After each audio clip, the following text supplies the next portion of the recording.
Antonello De Medici, oggi siamo a parlare di turismo e innovazione con i futuri manager, tra l'altro, ma nel mondo del lusso è proprio questo che viene chiesto o alla base comunque ci deve sempre essere la professionalità e la capacità di interagire con il potenziale cliente? Allora, intanto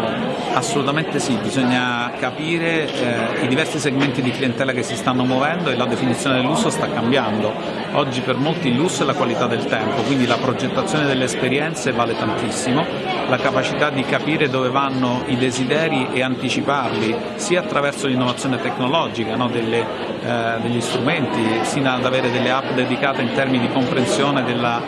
messa in condizione del cliente di poter definire il proprio percorso non comprando più a brochure o a pacchetto, ma entrando in una dinamica di aggiustamento dell'esperienza. Però bisogna conoscere anche il mestiere, nel senso che questo è un lavoro che richiede conoscenza dell'operatività, sensibilità all'operatività,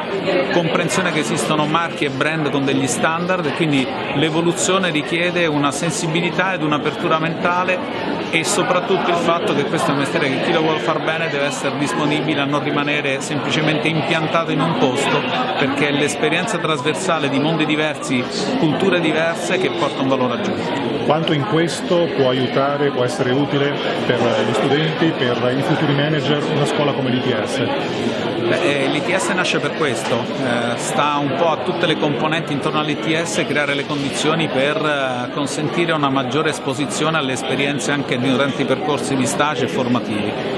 Ovviamente la segmentazione dei diversi tipi di mercato richiederà sempre di più di fare percorsi di specializzazione, e quindi una parte comune in termini di regole del gioco e di impostazione e di linguaggio, e una parte di specializzazione in base a dove il profilo ha un interesse e dove il mercato ha un desiderio e una necessità. Grazie. Noi ci vediamo su che modero